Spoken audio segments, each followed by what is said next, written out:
How to use Control Center on macOS Big Sur. Control Center is the new option added in the latest version of macOS named Big Sur. In this short tutorial, I will show you how to use it. If you wish to use Control Center, go with the cursor on the top right Control Center icon. Click on the Control Center. Here, you will see a list of options that you can control directly on the Mac. The nice part is that you can control directly here the display, sound, Wi-Fi, airdrop, and much more. Just click on one of the options and select what option you wish. Let's check the display option. It's easy to change from dark mode to night shift and so on.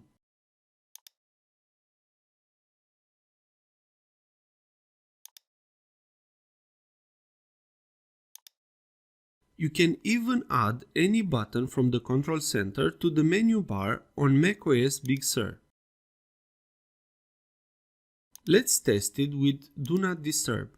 For you to add the Do Not Disturb button on the menu bar on macOS Big Sur, click on the Do Not Disturb zone and drag it on the menu bar where you wish to place it. Now you can get easy access to Do Not Disturb command. You can easily activate or deactivate Do Not Disturb from the menu bar.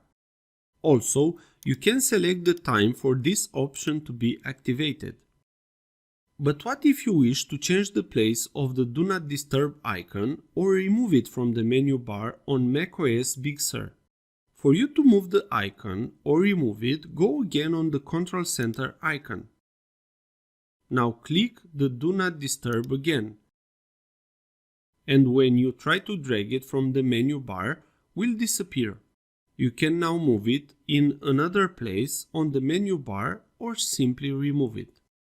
You can do this with all of the options from the Control Center. This is how you use the Control Center from macOS. If this was useful, please like, share and subscribe.